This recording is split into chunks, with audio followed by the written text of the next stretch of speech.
जय हिंद बच्चों, स्वागत है अपने इस यूट्यूब चैनल पे। एक बार फिर से बच्चों, आज हम कक्षा 12 के विद्यार्थियों के लिए सोशलॉजी यानी समाजशास्त्र के 50 महत्वपूर्ण बहुविकल्पी प्रश्न लेकर आए हैं, जो परीक्षा की दृष्टि से बहुत इंपॉर्टेंस रहेगा और कॉम्पिटिटिव एग्जाम के लिए भी इम्पोर्टेंस रहेगा। तो चलिए देर न करते देखते हैं पहला क्वेश्चन। देखो बच्चों, ये सब क्वेश्चन नौकरियों में भी पूछ लिए जाते हैं, तो आपके लिए इंटर के विद्यार्थियों के लिए और नौकरी के लिए दोनों इम्पोर्टेंस रहेगा। आधुनिक भारत को जानने के लिए किस काल को जानना जरूरी होता है? तो आधुनिक भारत को जानने के लिए किस काल को जानना जरूरी होता है? तो औपनिवेशिक काल। सही जवाब बच्चों जो है सी हो जाएगा, औपनिवेशिक काल को जानना जरूरी होता है। अगला क्वेश्चन है, हमारे देश में स्थापित संसदीय विधि एवं शिक्षा व्यवस्था किसके प्रारूप व प्रतिमानों पर जो है आधारित है? हमारे देश में स्थापित संसदीय विधि एवं शिक्षा व्यवस्था किसके प्रारूप व प्रतिमानों पर आधारित है बच्चों? तो ब्रिटेन के जो है प्रारूप पर जो है आधारित है, क्योंकि संसदीय शासन व्यवस्था ये ब्रिटेन के संविधान से जो है लिया गया है। अगला क्वेश्चन है, एक स्तर पर एक देश के द्वारा दूसरे देश पर शासन को क्या माना जाता है? तो उपनिवेशवाद कहलाता है। यानी एक स्तर पर एक देश के द्वारा दूसरे देश पर शासन को क्या माना जाता है? उपनिवेशवाद। जैसे भारत पर अंग्रेजों ने शासन किया था बच्चों, तो जब भारत पर अंग्रेजों का शासन था उस समय उपनिवेशवाद कहलाता था। ब्रिटिश उपनिवेशवाद किस व्यवस्था पर आधारित था जिससे ब्रिटिश व्यवसाय को जो है लाभ मिला? तो 4 का सही जवाब बच्चों जो है क्या हो जाएगा? बी हो जाएगा, यानी पूंजीवाद। क्या हो जाएगा बच्चों? पूंजीवाद हो जाएगा। ठीक है।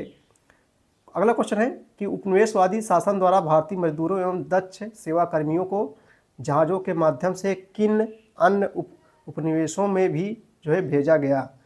तो एशिया, अफ्रीका, अमेरिका, ये सभी, यानी उपयुक्त सभी हो जाएगा, यानी ये सभी हो जाएगा। ठीक है। अगला क्वेश्चन है कि औद्योगिकरण का संबंध किसके उदय से है जो गैर मानवीय संसाधनों पर निर्भर होता है? तो सही जवाब बच्चों ये हो जाएगा, यांत्रिक उत्पादन। भारतीय राज्यों पर ब्रिटिश अधिकार के बाद किन स्थानों की राजसभाओं का विघटन हो गया? अगला क्वेश्चन हम लोग देखेंगे कि भारतीय राज्यों में ब्रिटिश अधिकार के बाद किन स्थानों की राज्यसभाओं का विघटन हो गया? ढाका, तंजौर, मुर्शिदाबाद, ये सभी। तो सही जवाब डी हो जाएगा, ये सभी हो जाएगा। अगला क्वेश्चन है कि ब्रिटिश साम्राज्य की अर्थव्यवस्था में किसकी भूमिका महत्वपूर्ण थी? ब्रिटिश साम्राज्यवाद की अर्थव्यवस्था में किसकी महत्वपूर्ण भूमिका थी? सैनिकों की, चाय उद्योगों की, नगरों की, यांत्रिक उपकरणों की? तो 8 का सही जवाब बच्चों जो है सी हो जाएगा, नगरों की। किस वर्ष चाय उद्योगों की शुरुआत भारत में हुई थी जिसमें चाय के अधिकतर बागान असम के थे? किस सन में आपको बताना है? तो सही जवाब बच्चों हो जाएगा 1851 ईस्वी में। सही जवाब ए हो जाएगा। चलिए अगला क्वेश्चन देखेंगे। चलिए बच्चों अगला क्वेश्चन देखेंगे कक्षा 12 के विद्यार्थियों के लिए समाजशास्त्र का। संस्कृति को भौतिक और अभौतिक संस्कृतियों में किसने वर्गीकृत किया है? मार्गन ने, वेबर ने, सोरोकिन ने, आगबर ने? सही जवाब बच्चों जो है डी हो जाएगा, आगबर ने। संस्कृति क्या है? संस्कृति जो है क्या है?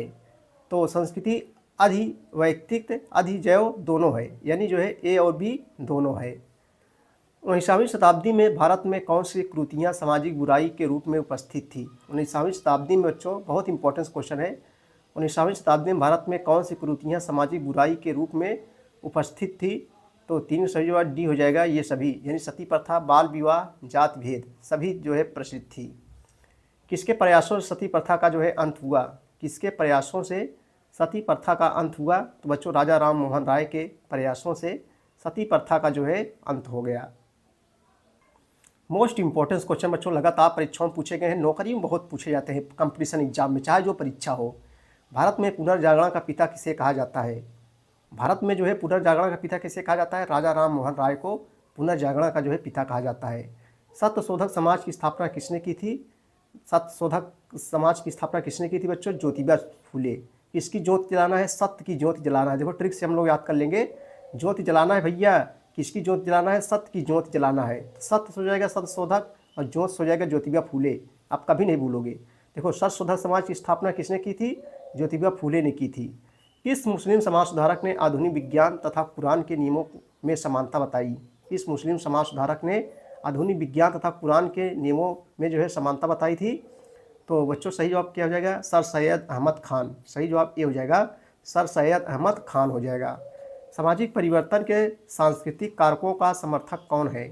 सामाजिक परिवर्तन के सांस्कृतिक कारकों का जो है समर्थक कौन है? 4 ऑप्शन आपके सामने दिया गया है, आपको सही जवाब क्या हो जाएगा बच्चों? सोरोकिन। सही जवाब जो है बी हो जाएगा। देखो सब परीक्षाओं में पूछा गया है, ये मोस्ट इंपॉर्टेंट क्वेश्चन है। संस्कृतिकरण की अवधारणा किसने दी? संस्कृतिकरण की जो है अवधारणा किसने दी है? तो ये हो जाएगा M.N. श्रीनिवास। संस्कृतिकरण की अवधारणा किसने दी है? M.N. श्रीनिवास। M.N. श्रीनिवास का पूरा नाम क्या है? बहुत इंपॉर्टेंट क्वेश्चन। M.N. श्रीनिवास का पूरा नाम है बच्चों मैसूर नरसिंहाचार्य श्रीनिवास। सही जवाब डी हो जाएगा, मैसूर नरसिंहाचार्य श्रीनिवास। परंपराओं को त्याग कर नए विचारों को ग्रहण करना क्या कहलाता है? परंपराओं को त्याग कर नए विचारों को जो है ग्रहण करना क्या कहलाता है? तो ये कहलाता है बच्चों आधुनिकीकरण। सही जवाब ये हो जाएगा। भारत में आधुनिकीकरण का प्रमुख कारक है, भारत में जो है आधुनिकीकरण का प्रमुख कारण है औद्योगिकरण, नगरीकरण, पश्चिमीकरण, उपयुक्त सभी, यानी जो है डी हो जाएगा। आधुनिकीकरण का उद्देश्य बच्चों क्या है? 4 ऑप्शन आपके सामने दिए गए हैं, आपको बताना है। तार्किकता, आधुनिक मशीनों का प्रयोग, आर्थिक वृद्धि, ये सभी हो जाएगा। ठीक है, यानी तार्किकता भी हो जाएगा, आर्थिक वृद्धि भी हो जाएगा, आधुनिक मशीनों का प्रयोग भी हो जाएगा। अगला क्वेश्चन है बच्चों, आज के युग में पीढ़ियों के बीच संघर्ष का क्या कारण है? आज का जो युग चल रहा है उसमें पीढ़ियों के बीच के संघर्ष का कारण क्या है? 4 ऑप्शन आपके सामने दिया गया है, आपको बताना है। सही जवाब जो है बी हो जाएगा, जो है पश्चिमीकरण हो जाएगा। क्या हो जाएगा भैया? पश्चिमीकरण हो जाएगा। आधुनिकीकरण का जो है क्या परिणाम है? आधुनिकीकरण का जो है क्या परिणाम है? तो नए वर्गों का उदय, नगरीकरण, तर्कयुक्त क्रियाएं, उपयुक्त सभी हो जाएगा, डी हो जाएगा। चलिए बच्चों अगला क्वेश्चन देखेंगे। आधुनिकीकरण के संगठक अंग कौन है? पश्चिमीकरण, औद्योगिकरण, इनमें से कोई नहीं, ए और बी दोनों। सही जवाब बच्चों सी हो जाएगा, ए बी दोनों हो जाएगा। आर्य समाज की स्थापना कब हुई थी? वेरी इंपॉर्टेंट क्वेश्चन, लगातार कई वर्षों परीक्षाओं में पूछा जा रहा है। आर्य समाज की स्थापना जो है कब हुई थी? आपको बताना है बच्चों, जो है सी हो जाएगा 1875 ईस्वी में। 1875 ईस्वी में जो है आर्य समाज की स्थापना हुई थी। पश्चिमीकरण की अवधारणा किसने दी है? पश्चिमीकरण की अवधारणा जो है किसने दी है? तो M.N. श्रीनिवास ने पश्चिमीकरण की अवधारणा किसने दी है? M.N. श्रीनिवास ने जो है दी है। चलिए बच्चों अगला क्वेश्चन बहुत इंपॉर्टेंट क्वेश्चन चल रहा है। लोकतंत्र जनता का जनता के द्वारा जनता के लिए शासन है, ये किसने कहा था या किसका कथन है? तो बच्चों यह जो है अब्राहम लिंकन का कथन है। अब्राहम लिंकन अमेरिका के राष्ट्रपति बच्चों रह चुके हैं। लोकतंत्र जनता का जनता के द्वारा जनता के लिए शासन है, यह स्टेटमेंट किसका है? तो यह जो है अब्राहम लिंकन का स्टेटमेंट है। लोकतंत्र को मुख्यतः कितने भागों में बांटा गया है? लोकतंत्र को जो है मुख्यतः कितने भागों में बांटा गया है? तो बच्चों जो है 2 भागों में बांटा गया है। भारत में किस प्रकार का लोकतंत्र है? देखो एक प्रत्यक्ष लोकतंत्र होता है, एक अप्रत्यक्ष लोकतंत्र होता है।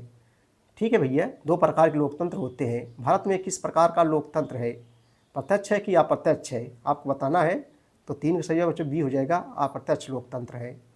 मोतीलाल नेहरू ने किस वर्ष भारतीय संविधान का मसौदा तैयार किया? मोतीलाल नेहरू ने किस वर्ष भारतीय संविधान का मसौदा तैयार किया था? तो वर्ष 1928 ईस्वी में। अगला क्वेश्चन है, किस वर्ष भारतीय संविधान सभा द्वारा संविधान पास किया गया? किस वर्ष भारतीय संविधान सभा द्वारा संविधान पास किया गया? तो 5 को आपको बताना है। सही जवाब क्या हो जाएगा 5 का? 5 का सही है बच्चों जो है बी हो जाएगा, 26 नवंबर 1949 को। 26 नवंबर 1949 को भारतीय संविधान को अपनाया गया, अंगीकृत किया गया। अगर अंगीकृत पूछे तब भी यही बताना है। और पूर्ण कब लागू किया गया बच्चों भारतीय संविधान को? 26 जनवरी 1950 ईस्वी को। संविधान का अंतिम व्याख्याकर्ता कौन है? संविधान का अंतिम व्याख्याकर्ता जो है कौन है? तो सही जवाब बच्चों सी हो जाएगा, उच्चतम न्यायालय, जिस सर्वोच्च न्यायालय भी कहते हैं, सुप्रीम कोर्ट कहते हैं। सुप्रीम कोर्ट उच्चतम न्यायालय कहाँ है बच्चों? उच्चतम न्यायालय नई दिल्ली में है। चाहे उच्चतम न्यायालय कहो, चाहे सुप्रीम कोर्ट कहो, चाहे सर्वोच्च न्यायालय कहो, तीनों एक ही बातें हैं। तो संविधान का अंतिम व्याख्याकर्ता कौन है? उच्चतम न्यायालय है, जो नई दिल्ली में स्थित है। पंचायती राज व्यवस्था की स्थापना कब हुई थी? अगला क्वेश्चन है कि पंचायती राज व्यवस्था की स्थापना जो है कब हुई थी? तो वर्ष 1959 ईस्वी में बच्चों हुई थी। किस वर्ष में पंचायती राज को संवैधानिक परिस्थिति प्रदान की गई? देखो सब परीक्षाओं पूछे गए हैं। किस वर्ष में पंचायती राज को संवैधानिक परिस्थिति प्रदान की गई? तो सही जवाब हो जाएगा वर्ष 1993 ईस्वी में। वर्ष 1993 ईस्वी में। किस संविधान संशोधन में पंचायती राज संस्थाओं को संवैधानिकता प्रदान की गई? किस संविधान संशोधन में पंचायती राज संस्थाओं को संवैधानिकता जो है प्रदान की गई? तो बच्चों हो जाएगा 73वें संविधान संशोधन द्वारा। ठीक है, अगला क्वेश्चन देखेंगे हम लोग। देखो इंपॉर्टेंस क्वेश्चन है, मोस्ट इंपॉर्टेंस क्वेश्चन है, लिखा गया है भी, इंपॉर्टेंस है।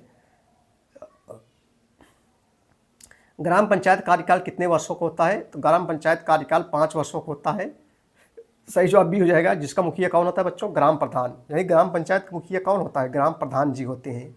73वें एवं 74वें संविधान संशोधन द्वारा ग्राम पंचायतों में महिलाओं को कितना % आरक्षण जो है प्रदान किया गया है? कितना परसेंटेज आरक्षण प्रदान किया गया है? तो 1/3 आरक्षण प्रदान किया गया है बच्चों। भारत में पंचायती राज व्यवस्था को कौन सी व्यवस्था लागू है? भारत में पंचायती राज व्यवस्था की कौन सी व्यवस्था जो है लागू है? तो त्रिस्तरीय व्यवस्था। सही जवाब जो है सी हो जाएगा। उत्तर प्रदेश में क्षेत्र पंचायत यानी क्षेत्र समिति के गठन का क्या स्तर होता है? उत्तर प्रदेश में क्षेत्र पंचायत क्षेत्र समिति के संगठन का जो है क्या स्तर होता है? तो सही जवाब सी हो जाएगा, खंड स्तर हो जाएगा। ग्राम पंचायत का अध्यक्ष कौन होता है? तो ग्राम प्रधान होता है। सही जवाब बच्चों ए हो जाएगा। ठीक है, तो बच्चों ये थे मोस्ट इंपॉर्टेंस क्वेश्चन कक्षा 12 के विद्यार्थियों के लिए, सोशियोलॉजी यानी समाजशास्त्र। वीडियो देखने के बहुत बहुत धन्यवाद। जय हिंद, जय भारत।